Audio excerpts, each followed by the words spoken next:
Drake Clancy was a tall man with a particularly pointy face. His nose was long and sharp, his chin longer and sharper. His pointed eyes were small, small and tired. His pointed ears were almost elvish in appearance. His black hair was the shortest thing about him, ending just at his ears, parted in the middle.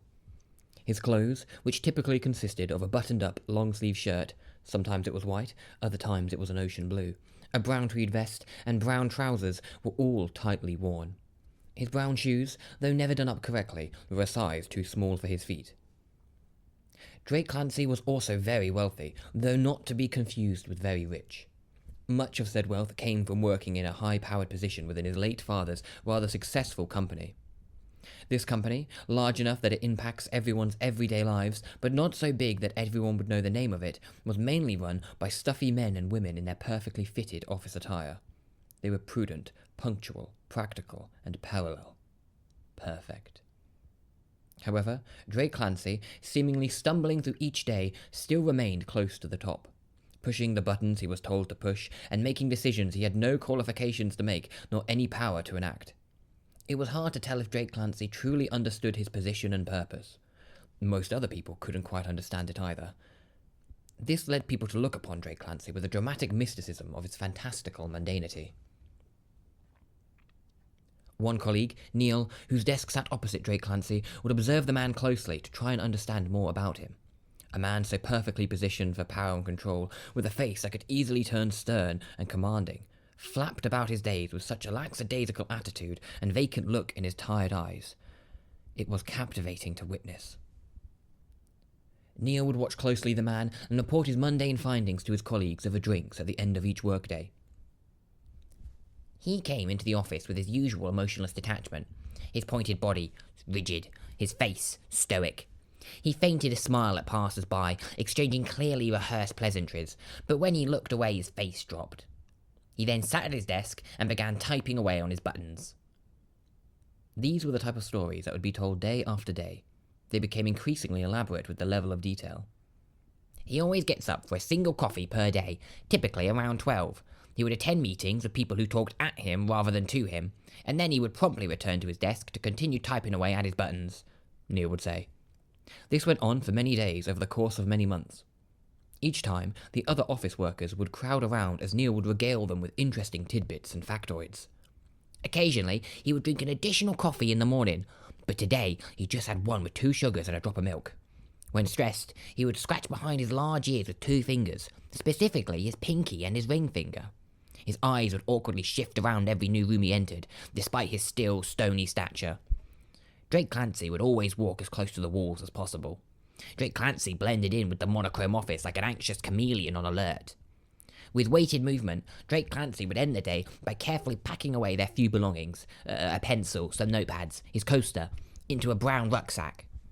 Drake Clancy would then swiftly stand up, turn with precision, and leave the office without a peep of conversation with anyone. The stories soon spiraled from analysis to admiration into fascination, and from fascination into the next inevitable thought. If this man, Drake Clancy, is like this at work, what is he like outside of it? Soon, the conversations moved on from what he did in his day and onto fantastical tales about what he did at night. The stories would be spun by each person in turn, crossing over facts and fiction. Like webs, their stories mixed and entangled around each other. They became trapped in their fantastical fantasies of this man. Thus formed the Fanatics of Drake Clancy. One day, spurred on by nothing other than the irritation of the story's dull repetitiveness, Neil suggested that they actually follow Drake Clancy after work, out of his range of vision so as not to be spotted, to see what he truly gets up to. Without hesitation, after unanimously nodding in agreement, the Fanatics of Drake Clancy correlated the next night outside the office and observed as Drake Clancy robotically left. They kept pace with Drake Clancy from an inconspicuous distance as he moved across the city streets. What they found enamored them, confused them, and, finally, frustrated them. Drake Clancy, with a quick pace and rigid demeanour, marched out of the office straight down the bustling city streets, taking a turn down every empty street until eventually ending up at a building seemingly abandoned. Clumsily shuffling in unison through the derelict halls, the Fanatics of Drake Clancy watched in awe as Drake Clancy stopped his path at a lone room. Within the room sat a lone table and a lone chair. A white tablecloth draped over the table. Sitting atop it was a wooden plate. Sitting atop the plate was a wooden egg cup. Sitting atop the wooden egg cup was a lonely egg. Drake Clancy then sat on the chair and pulled out a large notepad from his brown rucksack. Drake Clancy then carefully opened the book to a blank page, pulled out a 2B pencil, and lifted it to the light to observe its sharpness. Drake Clancy tilted it and spun it around, touching the tip with his index finger, then his pinky, and then finally his tongue. Unsatisfied with its sharpness, Drake Clancy then pulled out a small plastic sharpener and spent exactly 34 seconds sharpening it until it was as pointy as he was. Drake Clancy then pulled it out, blew on it, observed it again in front of the light, prodded it with his index, pinky, tongue, and then put it to paper. Drake Clancy crossed his legs, the left leg on top of the right, and leaned down to concentrate on the notepad. Drake Clancy spent the next hour with an intense focus on his face. His eyes had a sharp confidence deep within them that the Fanatics thought was impossible. At first, it looked unnatural on him. His spiked features seemed to become more rigid and square. He would occasionally lick the tip of the pen, or bite his lip. Once within the hour, he moved his legs to place the right on top of the left. His head wouldn't move, and his posture wouldn't change, but he would take small glances up at the egg. His pencil never left the page. At the end of the hour, Drake Clancy leaned back and yawned, stretching his arms above his head. Drake Clancy then tore the page from the notepad without even looking at it. Nonchalantly, he tossed it to the ground, where it fell onto other discarded pieces of paper. He then carefully packaged away the notepad and 2B pencil, stood up, and left the room. The Drake Clancy fanatics hid from the corner of the hallway and watched as Drake Clancy disappeared into the distant darkness. They all left the building, in awe at Drake Clancy. Words failed them. They were enamored with the peculiarity of his actions, the odd obsession with the egg. Drake Clancy had a mystifying meticulousness and determination, yet his actions were devoid of purpose. It was strange. It was weird. Drake Clancy was weird. And that is precisely why they then all agreed to follow Drake Clancy once more the next day. The next day arrived. Neil saw Drake Clancy come in as normal, sit at his desk as normal, push the same buttons as normal and make the same pointless decisions as normal. He saw him pack his belongings at the end of the day into the usual brown bag and leave the office as normal. The Drake Clancy fanatics collected again by the entrance of the office and observed with wide and eager eyes as Drake Clancy robotically walked out.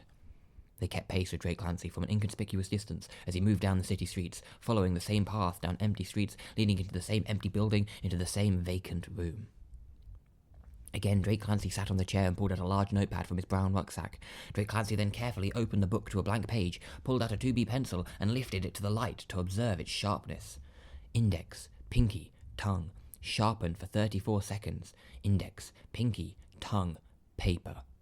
Parallel to previously, he did not move. His pencil pressed to the page. He crossed his legs once. At the end of the hour, he stood up, tore away the page, and discarded it without so much as a second glance. The Drake Clancy fanatics giggled with glee. For the next week, they watched with keen interest as Drake Clancy did the exact same action every day. The next week, they spent their time talking about him, his art, his muse, his method, his posture, his purpose. As rumour spreads, soon more and more begin to join the Drake Clancy fanatics. Tall tales of the genius who is revolutionising the means of art. Someone whose art is so fantastic that he doesn't need to see it to know how amazing it is. Art simply created to create, and nothing more. Perhaps the lack of purpose is in and of itself the purpose. Once a week they would watch Drake Clancy's ritual. The rest of the week they would gawk and gossip. Larger and larger this group would grow, as would the narrative around Drake Clancy. Drake Clancy was no longer a peculiar enigma of a businessman, but a misunderstood genius with a divine purpose. Everyone agrees, Drake Clancy is an artist. The artist. And his work hold incredible meaning and power. Time passes further, and the eyes grow more alert. The temptation gets to be too much. Neil, out of desperation, instructs a select few of the original members to take a peek at his work. They have to know. They have to understand. Neil stands guard to ensure he doesn't return. Not that he ever does. The fanatics creep in with bated breath and pick up the latest picture. Hands shaking, they flip the page around to reveal the piece. The image they observe is a shockingly crude, childish interpretation of an egg. A shape with nondescript shading and features. They turn another page. Shaky line art. Pencil debris stuck to the page. They turn another page. The paper is cheap. They turn another page. Then another and another. Each, more than anything, is ultimately underwhelming. Everyone looks up and leaves the room in silence. How was it? Neil excitedly inquires, barely holding his energy within himself. The group struggle to speak. One woman, nervously trying to get a read on everyone's faces, looks up at Neil's shining face.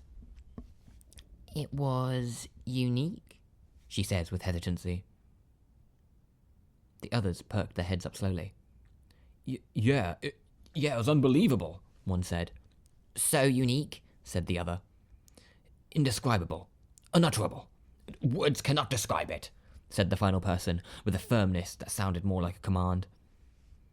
With their desires quenched, the group followed in Drake Clancy's footsteps, left the building, and returned to their lives. Drake Clancy was known as a tall man with a particularly pointy face. His nose was long, his chin longer, his eyes small, and his ears pointed like daggers. By day, his trade was that of an astute, albeit a bit aloof, businessman. By nightfall, an elusive and illustrious artist. Though few have ever claimed to have witnessed Drake Clancy's art, all know of its profound prestige. When asked, those few who have claimed to have seen Drake Clancy's work describe it as irrefutably a work by Drake Clancy. And they always leave it at that.